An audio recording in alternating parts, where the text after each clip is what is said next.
Hey guys, what's up and welcome back. I'm John Stark from MacTheMovieGuy.com, your favorite blind film critic, and today we're going to talk about Vicious.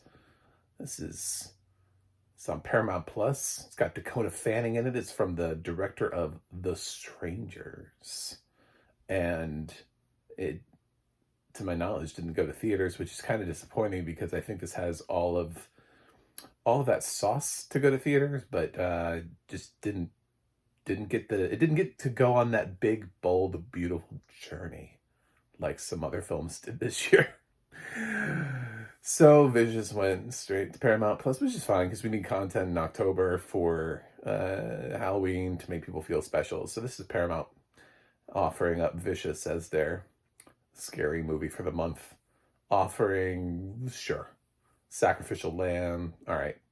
But it just kind of then it gives you the idea that Vicious is somehow less than because this is the same company that was willing to take Smile theatrical, but then also had the wherewithal to know that, you know what, maybe we should not take the Pet Sematary Bloodlines prequel theatrical. So this is not Pet Sematary Bloodlines. This is better than that. What it is Dakota Fanning plays Penny. I believe that's her name, Polly, something like that. She's at the beginning of the film. It's very disorienting because the film doesn't want you to know a whole lot about it. It's one of those films where, probably my greatest problem with the film would be the lack of beginning to it, and the fact that it asks us to be emotionally invested in somebody we know nothing about, and characters we don't even know their connection, and the ways to sort of explore these various relationships with people, especially given what Polly is expected to do. So she's in this house, and it doesn't look like a great house. It's kind of like it needs cleaning in the beginning. This does have audio description, by the way, and if you provided the audio description for, I swear to God, I listened to the dead end of this movie, and it went to audio description provided by, and then it just stopped. It didn't push me into another title. It just stopped. Like it's like Paramount Plus had it just cut the last 10-15 seconds of the film, and then it just like went back to the main screen. Like it made me go all the way through the credits. A lot of other streaming services push you into something else. They're like, watch something else immediately. Don't watch the credits. We live in a very different world. I grew up in a world where we used to have credits in the top left-hand corner of the screen scrolling all the time in like rapid succession just to make sure that they got shown. Now it's like, nah, we got to get you watching something else. Otherwise you might leave. So I made it all the way to the end, and it was like audio description provided by, okay, nothing. So I don't know who did this, but it's some pretty solid stuff. She gets a strange visitor in the middle of the night, as we all do. It's an old lady with a crackly voice, and she has a box, and she hands it over to little Polly, and says, and at first it's not, immediately like a threatening thing. She doesn't just like shove it in her hands. They have like a conversation, and then there's this box, looks like a present, and then she's like, here, this box is yours to deal with now. You're gonna die tonight, unless you give it. It's like something you hate, something you love, and something you need. So those are the three things that you have to sacrifice to the box somehow.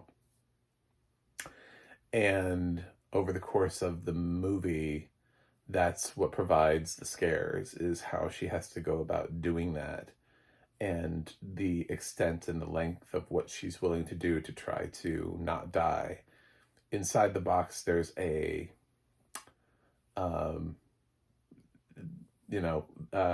the sands of time. I forgot what those things are called. The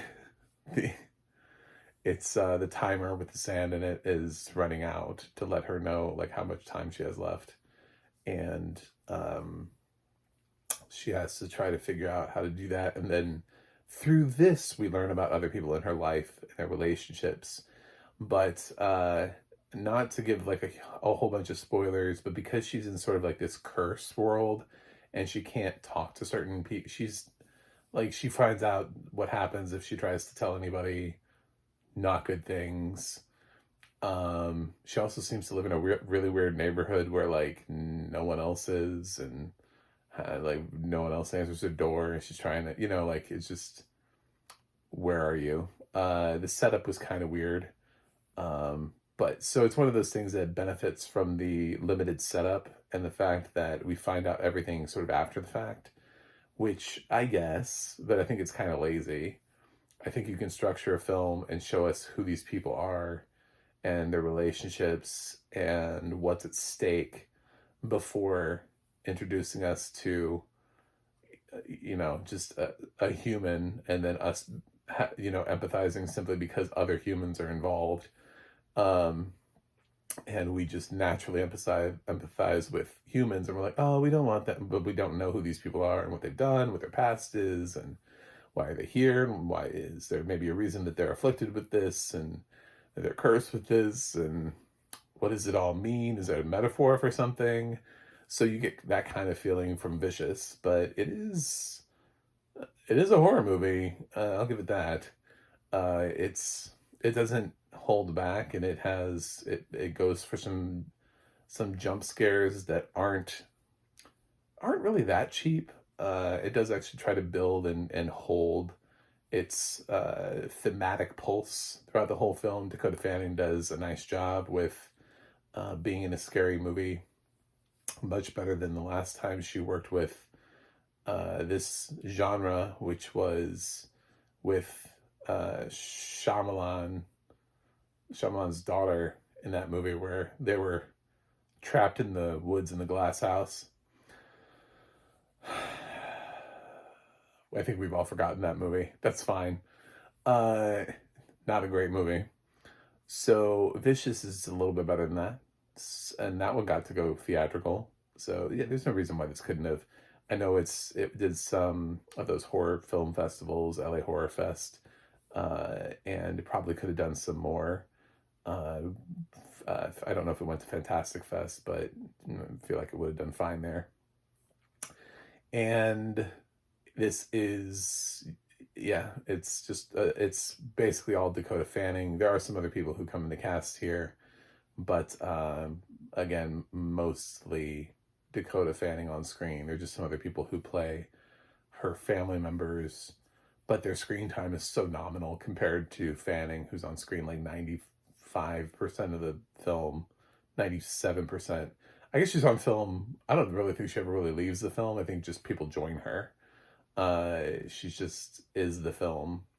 So get ready for a crazy ride and some gnarly stuff. There's, I guess, some body harm here if you're looking to that, but it's not in the same way that you necessarily would that you would think of that as being like she doesn't cut herself or something like that as a false mode of therapy. It's more like something I love, something I need. I don't know. Maybe, is this one of them? Throw it in the box and see if this works, So, it's a lot of trying to see what works and what the box will take to stop the hourglass. I figured it out. Sometimes words just escape me. That is still going in there. I am educated and I do know what an hourglass is.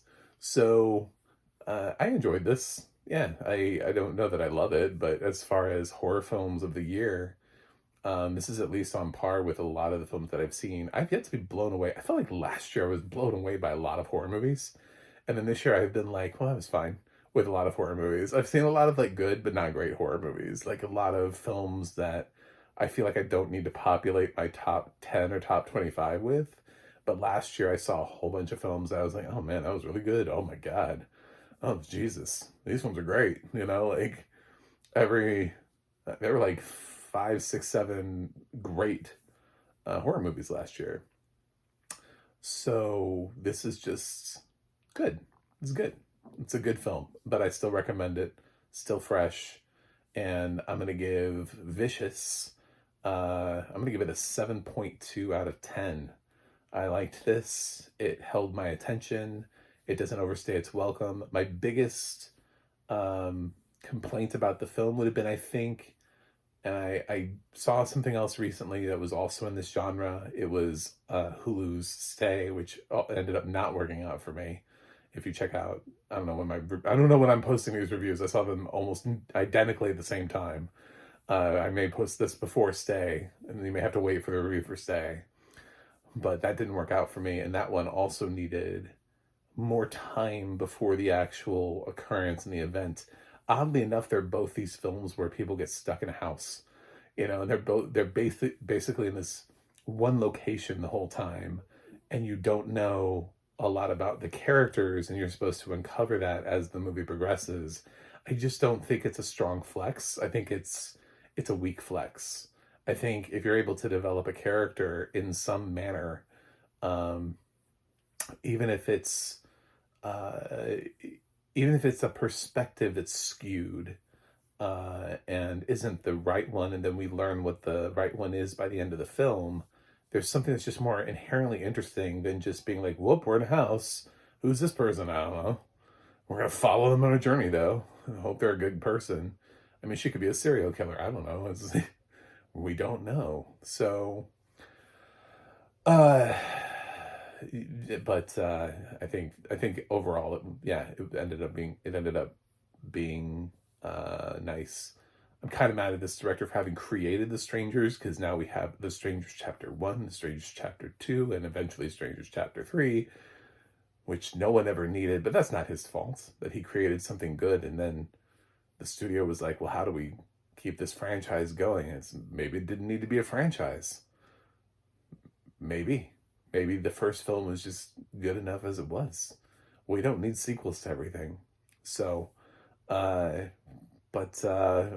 hopefully we don't get a sequel to Vicious, and then in a few years somebody goes, Vicious Chapter 1, Vicious Chapter 2, Vicious Chapter 3.